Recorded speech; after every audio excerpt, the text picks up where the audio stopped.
Pre-season is done. It's over. We are now on the road to the 24-25 season. Pre-season has been somewhat indifferent in results, but for me, we haven't won a trophy for pre-season. We get no points for pre-season. So the results bear nothing on the way I look at Aston Villa in pre-season. I look at partnerships, how we're working, how the shape is, how the style of the team is, what we're doing off the ball, on the ball, etc., how we've been working. But more importantly, it is for Unai Emery to bed in brand new players, to get an understanding, to work on the training pitch, to get patterns settled on what he wants to work on, how he wants to work on things. And at times it's probably worked, at times it hasn't. But the big thing that he'll have been able to do is learn and work on things individually with players, collectively with players. So I think on the coaching pitch, on the training ground, he will have had a massively valuable time with the players that we've had. So we've played our last pre-season game, Dortmund 2, Aston Villa 0. 81,300 and something people were watching Dortmund v Aston Villa. It was their manager's sort of first game back at the stadium. So that was interesting in itself. Villa started the game really, really well. The shape was there. The control was there. We were knocking it around quite nicely. And I was quite impressed. They played with a 4-2-4 formation without the ball, pressed us high. And early stages, we were doing pretty well. As the game grew on in the first half, Dortmund started to settle and had a little bit more of the ball.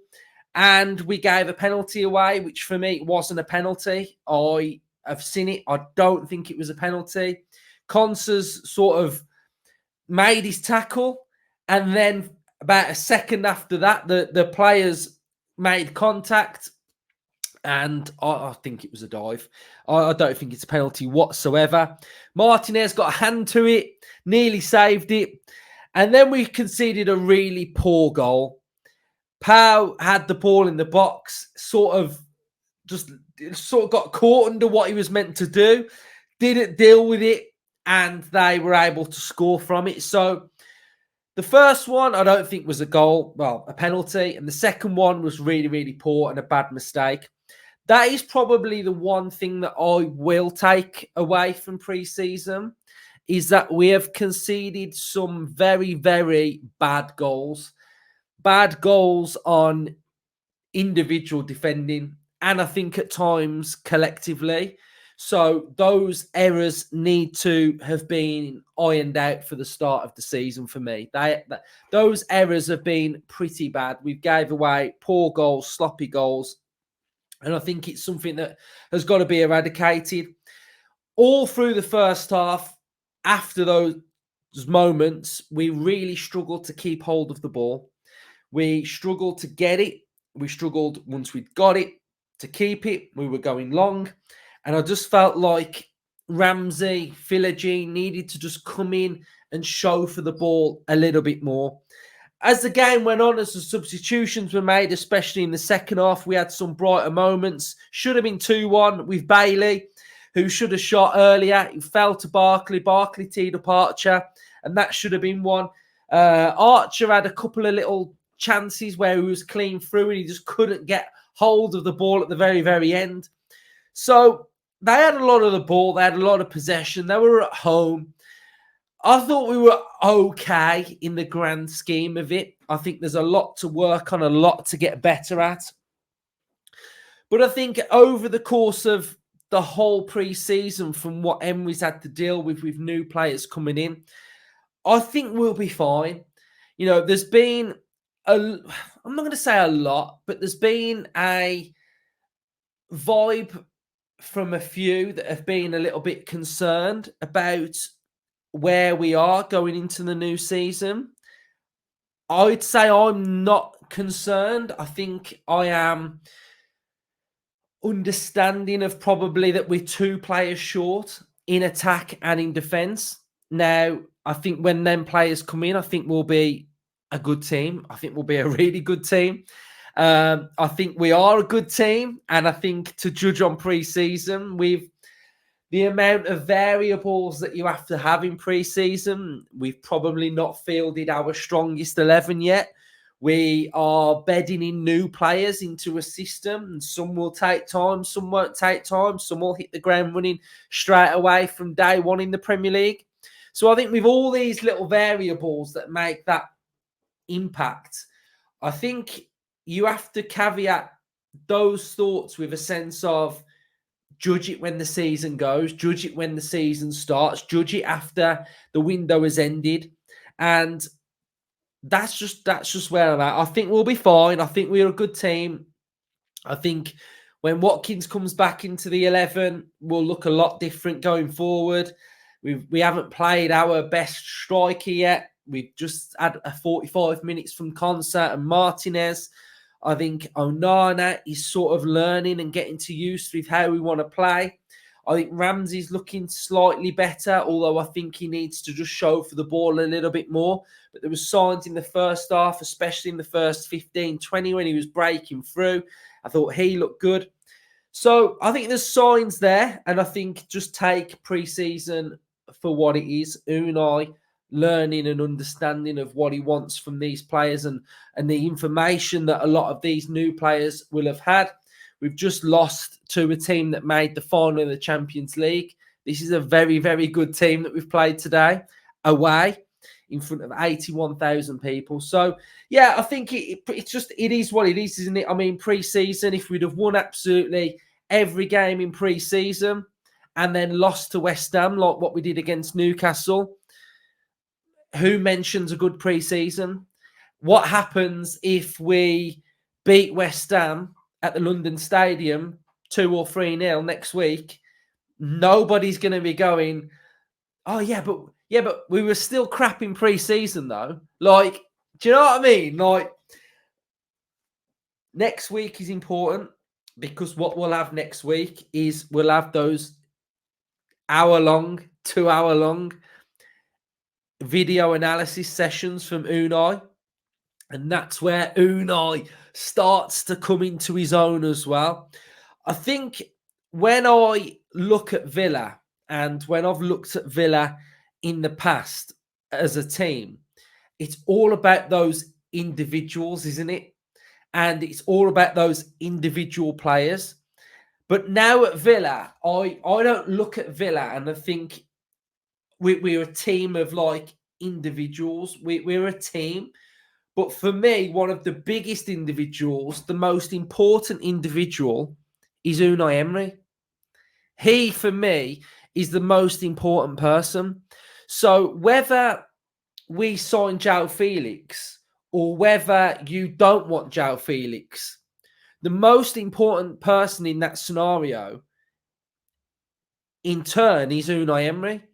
Because Unai Emery can get the best out of João Felix with our system, with the way that we play. So for me, Unai Emery is super, super important. And it really doesn't really matter which player it is that comes in. I think Unai can get the best out of them. But I will say that we need quality. The next players that come into Aston Villa have to be of quality. I think we've got a good squad. We've got a really good young team. I think we've got young players that will develop and will grow, such as Ealing Jr. You know, he didn't play today. Enzo only played 25 minutes. You know, those types of players are going to grow, are going to develop. Maatsen, exactly the same. Going to grow, going to develop at Aston Villa. So, you know, I think we're about to embark on where Unai comes into his own, a really, really good manager. And that's where I'm at on that side of things as well. So the clipboard has been very, very busy in pre-season. So what we are going to quickly do is we're going to run through all of the games that we've played, and we're going to take a look at things that have stood out for me. So Walsall 3-1. I've got Barkley here was my man of the match in that game. I thought Barkley played really well in the first one. And interestingly, the team that started We've got Rodgers and Pau, who have pretty much started and played in every single game for Villa. So Rodgers played well in that one. The next one, Spartak, I didn't write the lineup. I don't know why I didn't write the lineup, but we've got Rodgers impressed in that one. So Rodgers was the main player in that one. Columbus Crew, we lost 3-1. I remember doing that watch along really late. That was a late, tired one. We've got Rodgers started that one with Pau, Archer, Bailey, Moreno, Enzo, Nedeljkovic. So that one was, that was when Cucho got a hat-trick against us. So that one weren't the greatest one. This one was very, very note-heavy. We've got the notes on this one from a Leipzig loss. We've got, again, Pau, Cash, Carlos, Onana, Barkley. So that was an Onana and Barkley double pivot. Rodgers, Bailey, Ealing Jr. and McGinn. Club America, we've got, that was did we lose that one? Yeah, we lost that one. We've got Onana and Tielemans, Bailey, McGinn and Rodgers. We've then got Bilbao 3-1, Rodgers, Bailey, Ramsey. So that combo started. We've got McGinn, Onana, Tielemans, Pau, Bogard, Digne. And then today's lineup, we've got Martinez, we've got Digne, Pau, Konsa, and Nedeljkovic. Double pivot of Onana and Tielemans. We've got Philogene, we've got Ramsey, we've got McGinn and Rodgers. I think that was 9 players that I think I expect to start against West Ham. I think Watkins hopefully will come back in. He wasn't there today. I think Bailey starts that game. And I think McGinn will drop into the midfield as well. So I expect probably, if I pick 2 players to come out of the team today, it would probably be Ramsey and Philogene. So I think, again, pre-season has been indifferent. It's been one of them where we want our team to win, but we also have to make sure that we're calm. We are very, very calm, because if we look at our team and doubt our team in pre-season, then I think the perception of what could possibly come during the season is not going to be the greatest of responses, is it? So that's just basically where I'm at. I think we are still short on 2 players. I think those players will come in. There was no Carlos. So Carlos wasn't there again. So I think Carlos is gone. Then we'll have another player coming in for him. And then I think this attacker, the attacker's got to come in for me. One of the big areas of concern for me is currently Diaby, that he hasn't been replaced. And for his output, whether you rated Diaby or not, those numbers were good for a squad player, for a player that started goals, the goals and assists. But not only that, the numbers of chance-creating actions, and I haven't got those numbers to hand, but we've done episodes on them last season. And I remember showing you all that the numbers for the output of creating actions with sort of threat was better than Bailey's numbers. So he needs to be replaced. And whether that's a profile of João Felix, somebody in a number 10 that can sort of unlock and drift, or speed and power, we have lost the speed and power now as well, especially on transition, on the counter-attack. So he has to be replaced for me.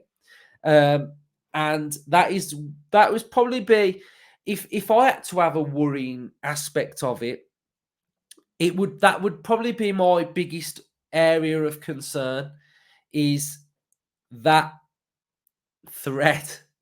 So that's probably my biggest area of concern. The defense, I think the defense will, once the new player comes in, the defense will look better.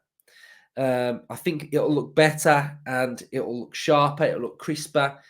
Again, we've got Luca Dean, who I probably expect to start the first game, but then Maatsen, I reckon, will become and own that position eventually.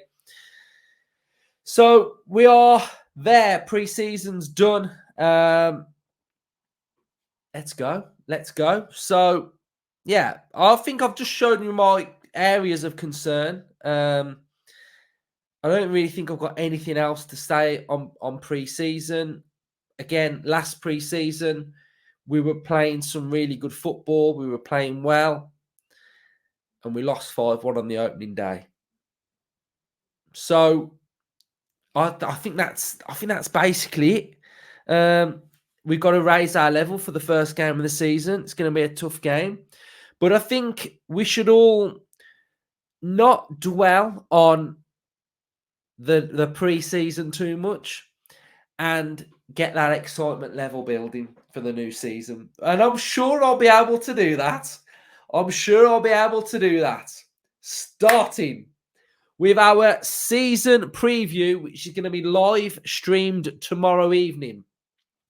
Followed up by Monday, we will have our season predictions live stream on Monday evening. And then Robinson gets to work with our bread and butter. And I am going to bring the levels this season. We are going to have match preview, predicted lineup. We're going to have opposition preview. We're going to have press conference reaction. And then we'll have the game. We will react to the game. And then we'll have tactical debrief with Earl in depth on the performance. And that will rotate every single week. We will do those episodes. And then we'll have Champions League content as well. So basically, what I want to say as well is thank you, everybody who has been enjoying the content over pre-season. We create all of that content on a weekly basis going into every single game week.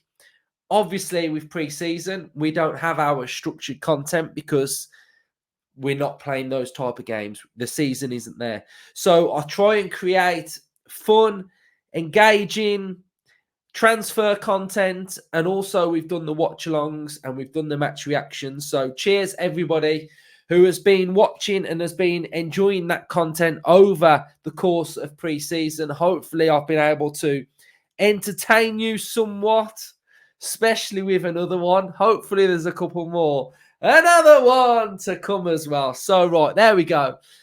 So, pre-season, done and dusted. Let's go. Let's move on into the season now. Let's build some excitement.